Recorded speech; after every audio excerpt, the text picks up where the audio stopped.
House Democrats are secretly working behind the scenes to remove the right to keep and bear arms for the members of Congress in Washington, D.C. Stick by and watch this episode of Guns and Gadgets.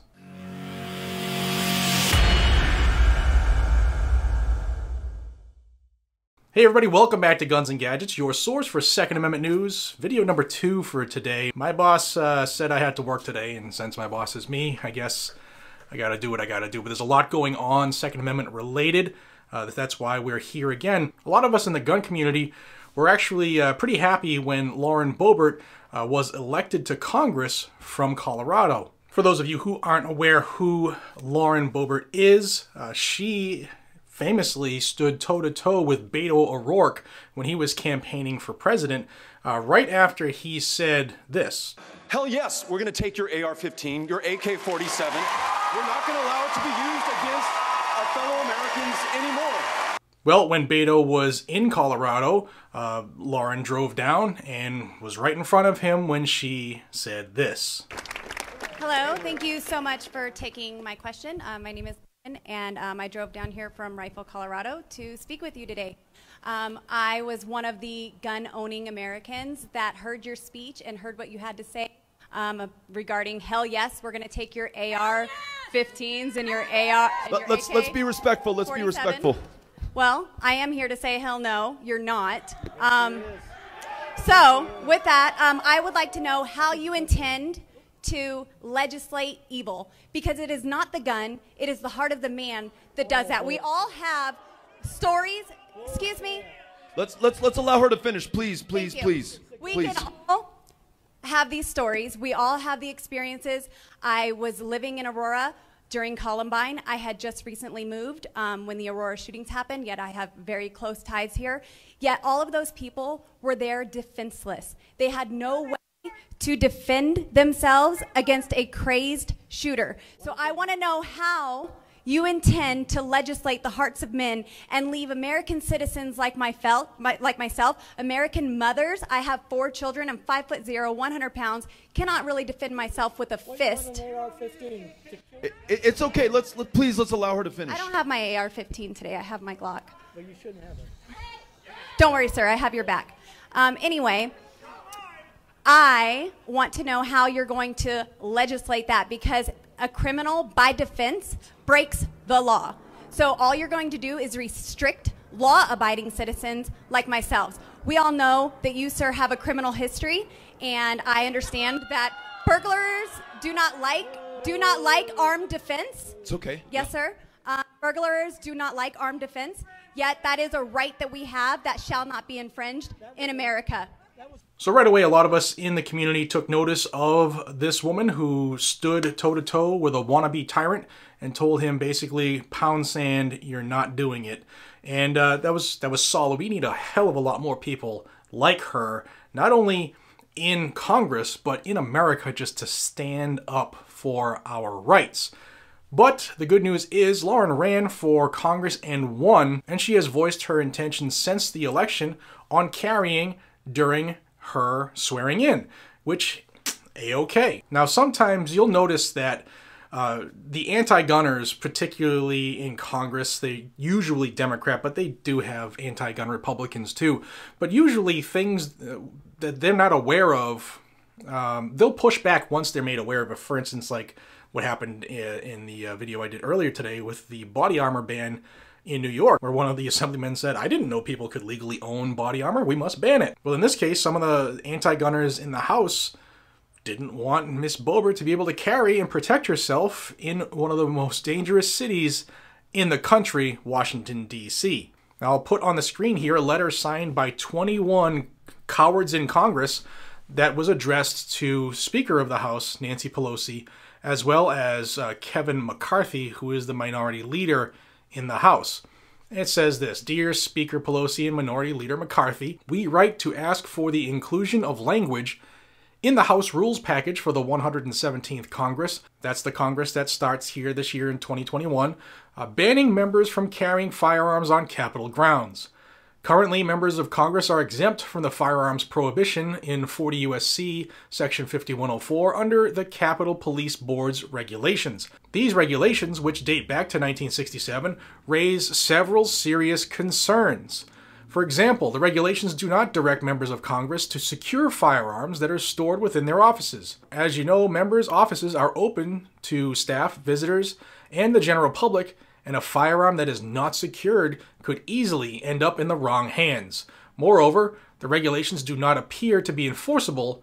There is currently no way for the Capitol Police to know which members are carrying or storing firearms. Paradoxically, these regulations are not clearly made available to members, despite assurances from the House Sergeant-at-Arms that freshman members would be instructed on gun regulations during new member orientation. Most returning members are likely not aware of any regulation whatsoever regarding firearms on Capitol grounds. That's because you don't read the rules and regulations of your own job, you clowns. As a result, there is a total lack of uniformity and procedure surrounding members of Congress carrying firearms, which fosters an environment where members may unwittingly be putting themselves and others in danger. Ultimately, the current regulations create needless risks for members of Congress, their staff, members of the Capitol Police, and visitors to the Capitol grounds. The provision in the rules package directing the Capitol Police Board to ensure that members of Congress may not possess firearms on Capitol grounds would ensure clarity surrounding firearms policy and protect all individuals in and around the Capitol. We urge inclusion of this common sense protection in the 117th Congress, and you can see here on the screen are the fools and the cowards that pen their names to this. Now you'll notice in this letter there's no mention of defunding the Capitol Police, because that's their protection, right? They want them to be empowered. You also notice that these people didn't know the rules that they were operating under as current members in Congress. So because you are lacking in your job and you don't know the rules and regulations in which you operate on, it's everybody else's fault. It also says in the letter that the Capitol Police Board is the one allowing Congress members to carry. No, that's the Constitution. Second Amendment, maybe you should read that too, because apparently you don't read the rules that you're supposed to follow. Again, they're scared because they don't know who carries guns. Well, that's concealed carry, you fool. And the fact that good people are armed protects your hide. And since you don't even read the rules and regulations of your job, and you're probably not aware that on July 24th of 1998, a gunman got into one of the entrances in the Capitol building, and when he was carrying a revolver, when the metal detector went off, he shot a Capitol Police officer in the back of the head. A shootout ensued. He ran into one of the congressman's offices, where he was shot and apprehended. And during that, 2 Capitol Police officers lost their lives because of the shootout. That alone is enough reason for everybody to carry there, should they choose to. They're not being forced to carry a firearm. If you choose to defend yourself, go right ahead. Now, we move forward to today. On New Year's Day, Lauren Boebert has penned a letter to the same people, Nancy Pelosi and Kevin McCarthy, and 89 members of Congress or members-elect have signed their name to this letter in support, and I'm going to read it to you here. Dear Speaker Pelosi and Minority Leader McCarthy, we write today in support of the existing Capitol Police Board regulations that have helped protect members for more than 50 years and ask that you not include any provisions in the House rules package that attempt to alter these protections. Currently, members of Congress are allowed to carry firearms within the U.S. Capitol complex as a result of U.S. Capitol Police Board's regulations and 40 U.S.C. Section 5104. The current regulations allowing members of Congress to carry have helped protect these members and their Second Amendment rights since 1967. Well, you don't need the Capitol Police Board to do that.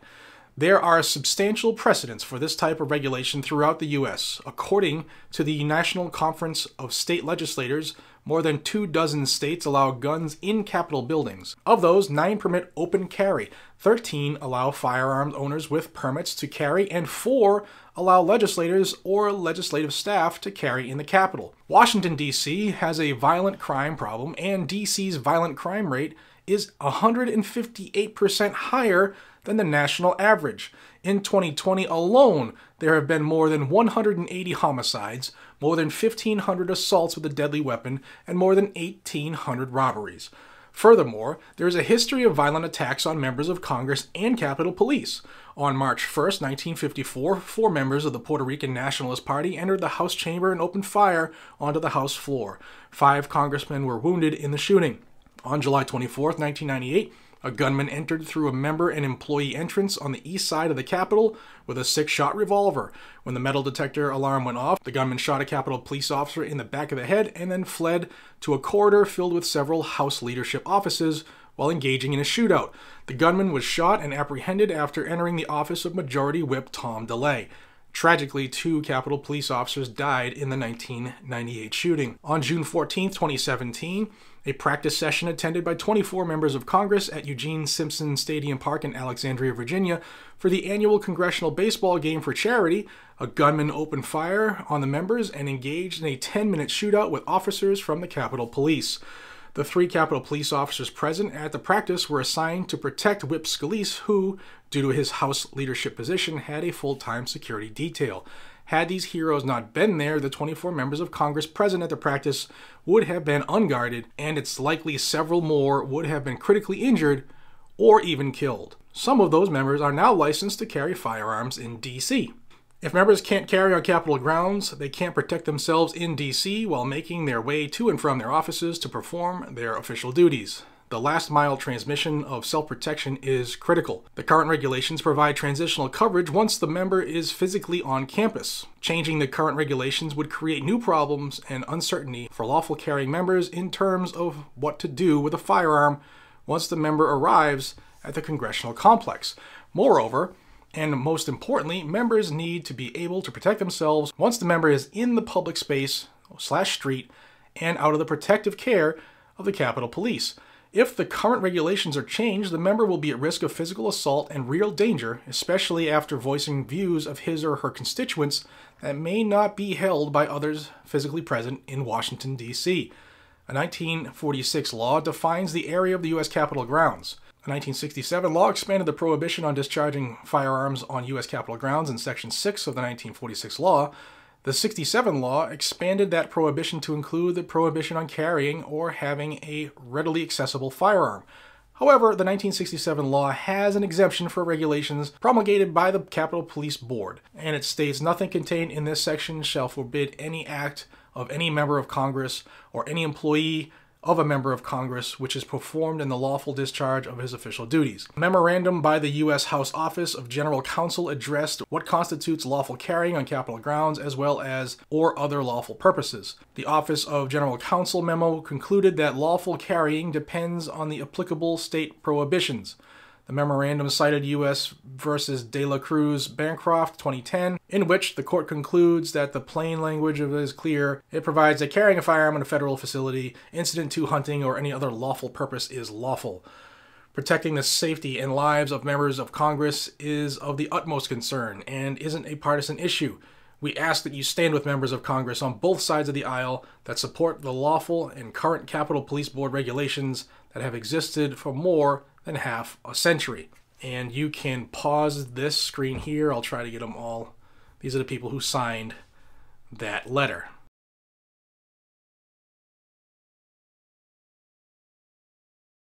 So again, another situation of, wait, we weren't aware of that. We have to stop that because it's guns and we can protect ourselves. We can't have that. The swamp is a dangerous place. So I just want to voice my support for Lauren Boebert. I think she's going to do a hell of a job. Ms. Boebert has already been chosen to co-chair the Congressional Second Amendment Caucus with Congressman Thomas Massie. Question of the day, and I'm pretty sure I know what you're gonna say, but I would love to hear from everybody because not everybody who watches my videos is actually pro-gun. Question of the day.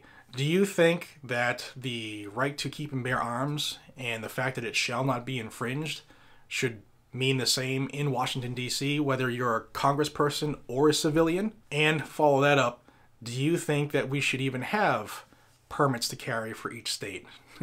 Happy New Year, everybody. I want to hear your sounding off down below. Guys and gals, I'll also have down below some contact information for Congresswoman-Elect Lauren Boebert if you want to voice support for her. If you're into Second Amendment news, this is where you should be. Guns and gadgets. Like, subscribe, share this with everybody you know. And until we see each other again, be safe, stay vigilant, and carry a weapon. Take care, everybody.